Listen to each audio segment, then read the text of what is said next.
ఇప్పటికీ మోపిదేవిలో ఆశ్చర్యం జరుగుతుంది. ప్రధానమూర్తి కింద కలుగులో ఉంటుంది పాము, అందులో ఉంటాడు. వాయువుని వింటూ ఉంటాడు, వేదనాదాన్ని వింటూ ఉంటాడు. మంత్రాలు చదివేటప్పుడు దోషం ఎక్కువ వచ్చిందనుకోండి, స్వరంలో దోషం, కోపం వచ్చేస్తుంది. ఎవరిని ఏం చేయడు, కోపం వచ్చి అలుగుతాడు.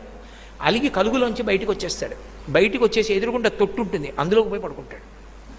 నేను లోపల ఉండనంటాడు. నాదం తప్పు వస్తోంది, స్వరం తప్పు వస్తోంది, నేను విన్నా మంత్రం అంటాడు. అప్పుడు వచ్చి మళ్ళీ స్వరంతో చదువుతారు మంత్రం. చదివి తప్పు అయిపోయిందయా, క్షమించు, నీ యథాస్థానాన్ని చేరమని అడుగుతారు.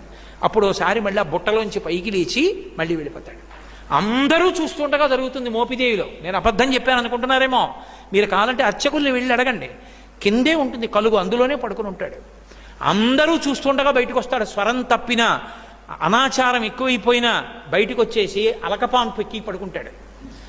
మళ్ళీ వెళ్ళి వేదం స్వరంతో చెప్తే లోపలికి వెళ్ళిపోతాడు.